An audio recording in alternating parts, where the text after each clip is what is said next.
یہ وہ کتاب ہے جس کی آیات محکم ہیں، پھر یہ حکمت والے خبر والے رب کی طرف سے اس کی تفصیل بیان کی گئی ہے۔ یہ وہ قرآن ہے جو سیدھے راستے کی ہدایت دیتا ہے، ایمان والوں کو بشارت دیتا ہے، نیک اعمال کرنے والوں کو بہت بڑے اجر کی بشارت دیتا ہے، اور ہم گواہی دیتے ہیں کہ اللہ کے سوا کوئی معبود نہیں اور ہم اس کے سوا کسی اور کی عبادت نہیں کرتے، اور میں گواہی دیتا ہوں کہ محمد اللہ کے بندے اور رسول ہیں۔ انہوں نے سیدنا رسول اللہ علیہ السلام کو مبعوث فرمایا ہے، اللہ کی مخلوق کو اللہ کی طرف دعوت دینے والا بنا کر بھیجا ہے، اور اس کے ذریعے اپنی رحمت نازل فرمائی، جیسا کہ اللہ سبحانہ و تعالیٰ نے فرمایا میری رحمت نے ہر چیز کو گھیر رکھا ہے، تو ہم تقوی والوں کے لیے لکھ دیں گے، اور ان لوگوں کے لیے جو زکوٰۃ دیتے ہیں اور جو ہماری آیات پر ایمان لاتے ہیں، جو رسول جو نبی ہیں امی ہیں ان کی اتباع کرتے ہیں، اور جو جسے وہ تورات میں اپنے نزدیک لکھا ہوا پاتے ہیں، انجیل میں لکھا ہوا پاتے ہیں، انہیں وہ معروف کا حکم دیتے ہیں اور برائی سے روکتے ہیں، اور ان کے لیے طیب چیزوں کو حلال کرتے ہیں اور ان پر خبیث چیزوں کو حرام کرتے ہیں، اور انہیں جو ہے وہ بچاتے ہیں برائی سے، اور اس کی تعظیم کرو، توقیر کرو، اور اس نور کی اتباع کرو جو ان کے ساتھ نازل کیا گیا ہے، یہی لوگ کامیاب ہیں۔ ابو فرماؤ اے لوگو میں تم سب کی طرف اللہ کا رسول ہوں، اسی کے لیے آسمان ہے اور زمین ہے، اس کے سوا کوئی معبود نہیں، وہی زندہ کرتا ہے وہی مارتا ہے، تو اللہ پر ایمان لاؤ اور اس کے رسول پر ایمان لاؤ،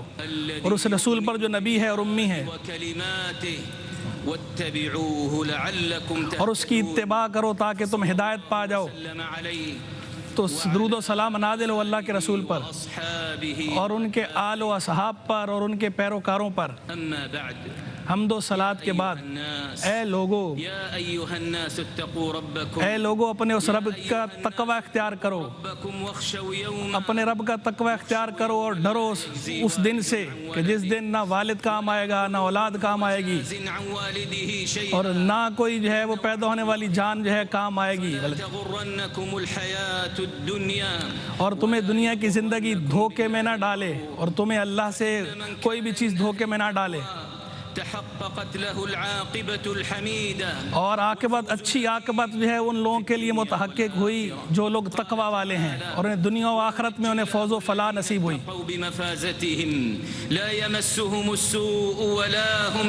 تقوی اختیار کرنے والوں کو کوئی برائی نہیں پہنچے گی،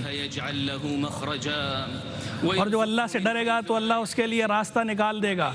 اور اسے وہاں سے رزق عطا فرمائے گا جہاں سے اسے گمان بھی نہیں ہوگا۔ جو اللہ سے ڈرے اللہ اسے کافی ہوتا ہے،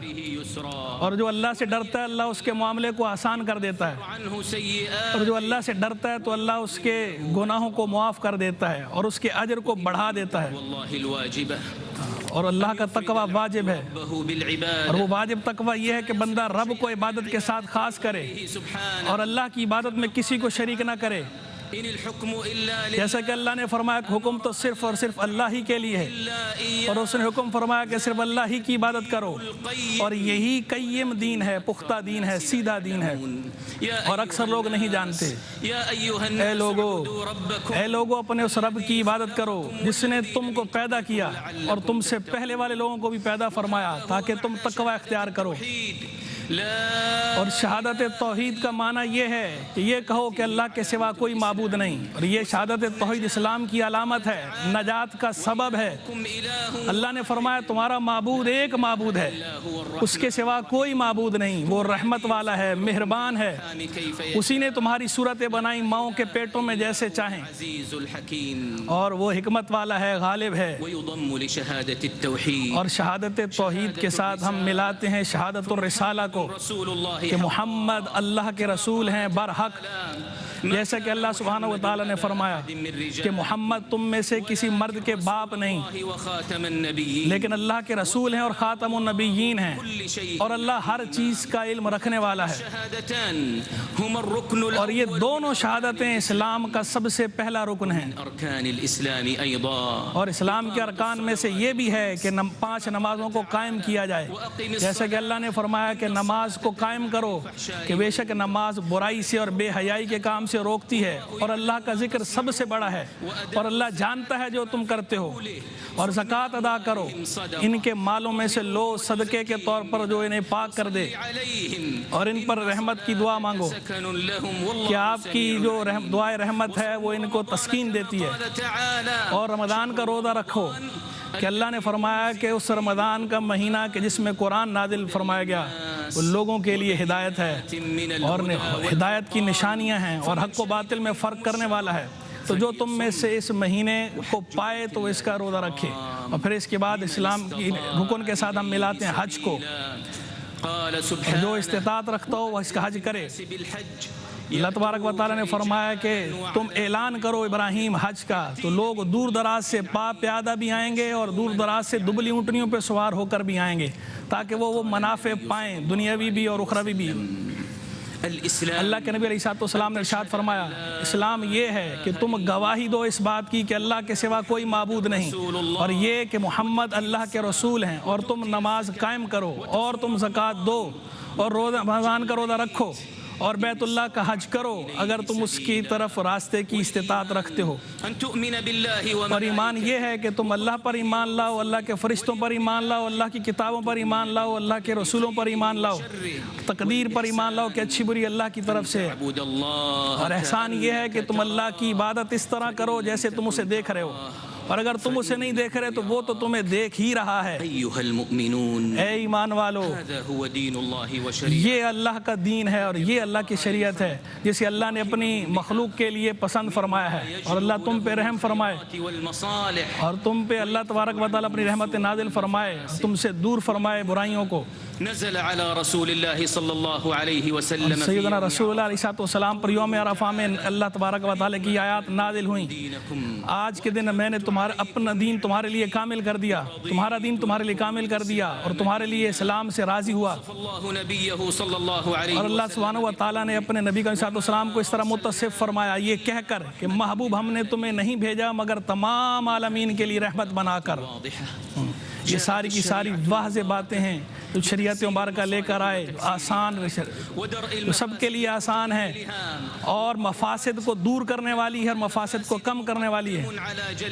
اور مصلحتیں حاصل کرنے پر مفسدات کو دور کرنا یہ مقدم ہے۔ اور اگر 2 مفسدوں میں بندہ پھنس جائے، 2 برائیوں میں پھنس جائے، تو جو ہلکا مفسدہ ہے، ہلکی برائی ہے، اس کو اختیار کر لے تاکہ اعلیٰ مصلحت ہے اسے حاصل کیا جائے، اور مفسدات میں جو ہلکا مفسدہ ہو اس کو اختیار کرے۔ جیسا کہ فرمایا گیا ضرر یزال، کہ ضرر کو دور کیا گیا، اور حدیث میں ہے لا ضرر ولا ضرار، نہ نقصان پہنچانا ہے نہ نقصان اٹھانا ہے، اور حتی الامکان ضرر کو دور کیا گیا ہے۔ اور یہ شریعت اللہ کی طرف سے آئی ہے جس میں زندگی ہے، اور شریعت نے عدل کا حکم دیا ہے، اخلاق فاضلہ کا حکم دیا ہے، والدین کے ساتھ بھلائی کرنے کا حکم دیا ہے، صلہ رحمی کا حکم دیا ہے، اور جو حقوق ہیں جن کے ان کے حقوق ادا کرنے کا حکم دیا ہے، امانتیں ادا کرنے کا حکم دیا ہے، وعدے پورے کرنے کا حکم دیا ہے۔ جیسا کہ اللہ سبحانہ و تعالیٰ نے فرمایا بے شک اللہ تمہیں عدل کا اور احسان کا حکم ارشاد فرماتا ہے، برائیوں سے اور بے حیائی کاموں سے روکتا ہے، بغاوت سے روکتا ہے، نصیحت فرماتا ہے، اور اللہ کے وعدے پورے کرو۔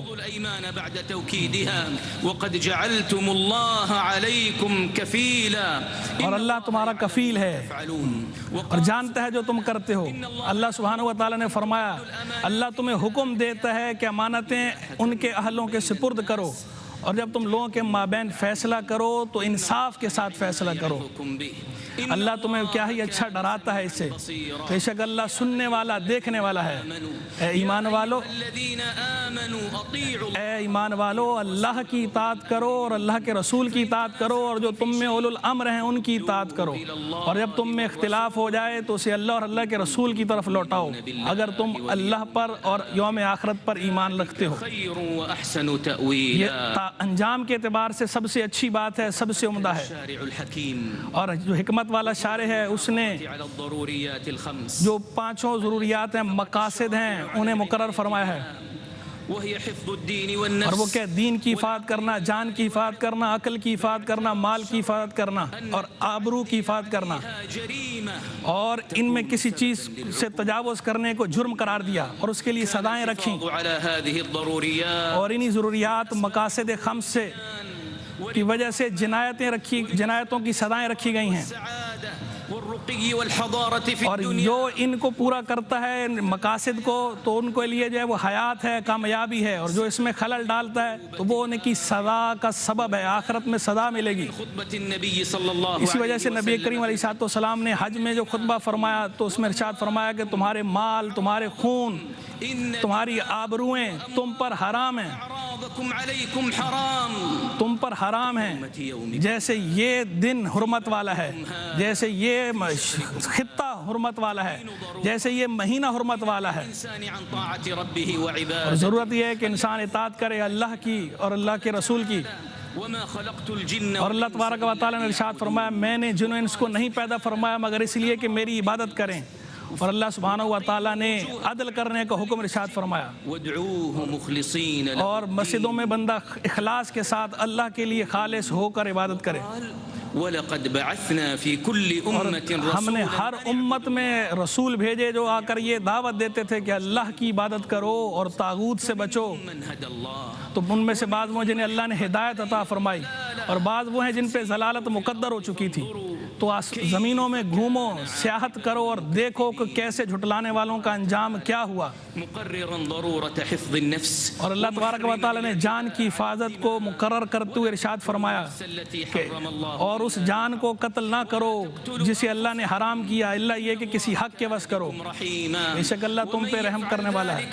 اور جو ایسا کرے گا سرکشی اور ظلم کے طور پر تو اسے ان قریب ہم دوزخ کی آگ میں ڈال دیں گے، اور یہ اللہ پہ بہت آسان ہے۔ اور اللہ تعالیٰ نے مال کی حفاظت مقرر کرتے ہوئے فرمایا اے ایمان والو آپس میں ایک دوسرے کے مال باطل کے ساتھ نہ کھاؤ، الا یہ کہ ایسی تجارت ہو جو باہمی رضامندی سے ہو۔ اور عقل کی حفاظت کے طور پہ اللہ نے ارشاد فرمایا اے ایمان والو بے شک شراب اور بت کے پانسے اور جوا اور یہ چیزیں یہ رجس ہیں، ناپاک ہیں اور شیطان کے عمل سے ہیں، ان سے بچو تاکہ تم فلاح پا جاؤ۔ اور یہ شیطان یہ چاہتا ہے ان کے ذریعے تمہارے درمیان بغض پیدا کرے، نفرت پیدا کرے، اور تمہیں اللہ کے ذکر سے روکے، نماز سے روکے۔ تو کیا تم رکنے والے ہو؟ اور کتاب و سنت کی نصوص آئی ہیں کہ لوگوں کی آبرو ریزی نہ کرو، اس سے ممانعت کے بارے میں نصوص آئی ہیں۔ اللہ تعالیٰ نے فرمایا اور جو ایمان والوں پر کوئی بہتان رکھتے ہیں تو انہیں بڑا گناہ ملے گا، اور جو پاک دامن عورتوں کو، ایمان والیوں کو عیب لگاتے ہیں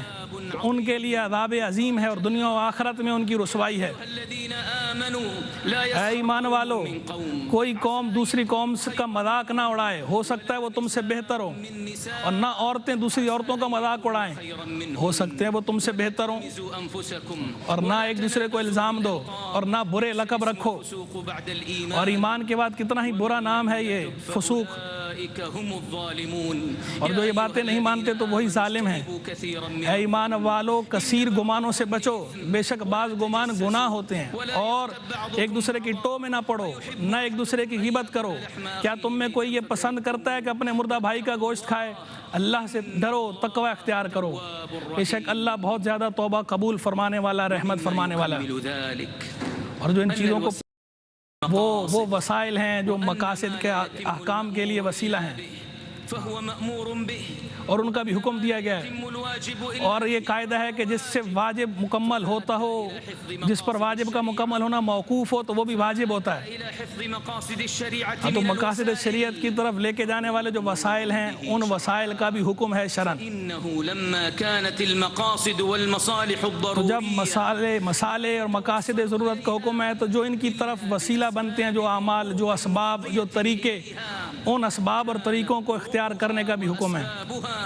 تابعة لها اور في وہ اسباب اور وہ طریقے احکام میں اپنے مقاصد کے تابع ہیں. جو حکم مقصد کا ہے وہی وسیلہ کا ہے. أن يسعى إلى المحافظة على تو اے الضروريات ایمان والو، تم پر لازم ہے کہ ان پانچوں ضروریات کی، پانچوں حاجات کی، پانچوں مقاصد کی حفاظت کرو وتمكن الناس من اور انتشار سے اور افتراق سے بچو اور لوگوں کے مسالے کا خیال رکھو اور دینی مسالے کا بھی خیال کرو اور دنیاوی مسالے کا بھی خیال رکھو اور ایک دوسرے کی اس میں مدد کرو اللہ کا قرب حاصل کرنے کے لیے اور آخرت میں ثواب حاصل کرنے کے لیے. تو اے اسلام والو،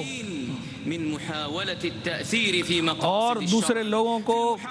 مدد فراہم نہ کرو جو ان مقاصد شرع میں خلل ڈالنے والے ہوں. جميعا كل بحسب مهمته. ہم سب پر لازم ہے ایک دوسرے کی مدد کریں اور اپنی مرکزیت کو باقی رکھیں اور ہم سب اس میں مسئول ہیں. جميعا أن نربي النفوس اور ہم سب جو ہے وہ اپنے نفوس کی پرورش کریں الناشئة على احترام هذه اور الضروريات. احترام کریں ان پانچوں ضروریات کا. إن كانت المحافظة على هذه الضروريات الخمس اور ان پانچوں ضروریات کی محافظت کرنا، حفاظت کرنا واجب ہے ہر جگہ اور ہر مکان، ہر جگہ ہر زمانے میں ضروری ہے. في هذه المواطن اور الشريفة یہ جو مواقف شریفہ ہیں ان میں تو یہ بہت زیادہ اہمیت اختیار کر جاتے ہیں. بظلم تو اللہ تبارک و تعالیٰ فرماتا ہے جو یہاں پر برائی کا ارادہ کرے تو ہم اسے عذاب علیم کا ذائقہ چکھائیں گے. عبادة لله تو اللہ کی عبادت میں اخلاص عطا کرو السياسية ولا التحزبات اور سیاسی گروہ پسند بندیوں میں نہ پڑو. بالأنظمة اور یہ والتعليمات چیزیں جو ہے وہ جو تعلیمات ہیں شرعی تعلیمات میں خلل ڈالتی ہیں. الحجاج لمناسكهم اے مناسک ادا کرنے کے لیے آنے والے حاجیوں، اے مناسک ادا کرنے والے حاجیوں، شاعر طمأنينة ادا کرنے والے حاجیوں، آؤ یہاں پر اپنے مناسک ادا کرو. اے اللہ کے بیت کا حج کرنے والو، تم عرفہ میں ہو، موقف عظيم عظیم جگہ پر ہو. الله بكم ملائكة اللہ فرشتوں کے سامنے تم پر فخر فرماتا ہے. یہ وہ عظیم جگہ ہے، یہ فضیلت والا موقع ہے، فضیلت والا دن ہے. تغفر فيه اس میں گناہ معاف کیے جاتے ہیں، درجات بلند کیے جاتے ہیں، نیکیاں بڑھا دی جاتی ہیں. واقتداء بالنبي اور نبی الكريم علیہ السلام کی سنت کی اتباع کرو، اقتداء کرو، الذي خطب في هذا الموطن جنہوں نے یہاں پر خطبہ ارشاد فرمایا. هذا الموطن یہاں پر انہوں نے خطبہ ارشاد فرمایا. فأذن فأقام پھر حضرت بلال کو حکم دیا اذان دینے کا. نبی علیہ السلام نے نماز ادا فرمائی 2 رکعتیں. بلال رضي پھر الله حضرت بلال رضی اللہ عنہ نے فصلى رسول الله صلى کو الله کھڑا کیا اور پھر سے رسول اللہ نے نماز ادا فرمائی. عصر کی نماز 2 رکعتیں پڑھی،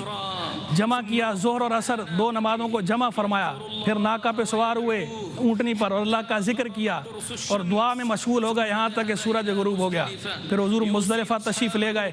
اپنے اصحاب کو سکون کا حکم ارشاد فرمایا، وقار کا حکم ارشاد فرمایا، نرمی کا حکم ارشاد فرمایا. اور مزدلفہ جا کر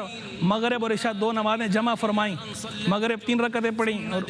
عشاء جو ہے 2 رکعتیں پڑھی. ثم دعا إلى أن پھر دعا فرمائی. فذهب إلى منى پھر جو ہے مزدلفہ کی رات صبح گزاری. صبح پھر منا گئے، جمرہ عقبہ بڑے شیطان کو کنکریاں ماری، پھر قربانی کی. پھر جو ہے آپ نے حلق فرمایا. پھر جو ہے بیت اللہ کا طواف فرمایا، طواف و زیارہ. پھر منا واپس تشریف لائے اور باقی ایام تشریق بقیہ وہیں گزارے. وہاں اللہ کا ذکر کثرت سے کیا، اللہ کی تحمید کی، لا الہ الا اللہ کی کثرت کی اور تینوں شیطانوں کو کنکریاں ماریں. ويدعو بعد الصغرى والوسطى اور جب چھوٹے شیطان کو اور بڑے شیطان کو ترك المدينة کنکریاں ماری تو خود دعا فرمائی اور صاحب آدار کو دعا نہ مانگنے کی بھی رخصت دی گئی. وسلم پھر سرکاری صاحب السلام نے وہاں رات گزاری إلى اليوم منا میں. 13 وهو 13 ذوالحجہ تک آپ منا میں ہی تشریف فرما رہے. الرجل في اليوم الثاني پھر جو دوسرے دن بھی آپ نے وہاں پر 12 ذوالحجہ کو بھی آپ نے من حج رمی جمرات فرمائی. بعد السفر جب آپ نے وہاں سے سفر کا ارادہ فرمایا، واپس آ کر کعبہ مشرفہ کا طواف فرمایا، طواف وداع. اے اللہ کے گھر کا حج کرنے والوں، صلى الله عليه بے شک اللہ کے رسول علیہ السلام فبعرفة مفطرا عرفات میں وقوف فرمایا ذلك معينا له على الذكر اور اسے اللہ کے ذکر میں مددگار کے طور پہ مقرر فرمایا. يذكر الله اور في خود بھی حضور نے کثرت سے اللہ کا ذکر کیا، دعا مانگی، اور حکم بھی یہی ارشاد فرمایا، تو لہذا اللہ کے رسول کی اقتداء کرو، اپنے رب سے دعا مانگو، اپنے رب سے دعا مانگو، يحب المعتدين گریہ وزاری اختیار کرو، خفیہ دعا مانگو، خوف سے دعا مانگو، بے شک اللہ کی رحمت احسان کرنے والوں کے، بھلائی کرنے والوں کے قریب ہے۔ اللہ سے اپنے لیے دعا مانگو، اپنے والدین کے لیے دعا مانگو، اور جو تمہارے ساتھ رشتہ دار ہیں ان کی دعا مانگو، له الملك اور جو کسی مسلمان بھائی کی غیر موجودگی میں اس کے لیے دعا مانگتا ہے تو حدیث میں آیا کہ فرشتہ کہتا ہے کہ تیرے لیے بھی وہی ہے جو ان کے لیے، تعلموا من أذى اور فلسطین والوں کے لیے بھی دعا مانگو، اور جنہیں جنہیں تکلیف پہنچی ہے ان کے لیے دعا مانگو، جنہوں نے شہروں کے اندر فساد کیا ہے، خون بہایا ہے، وہاں ان کے، اور اللہ کے رسولوں پر سلامتی نازل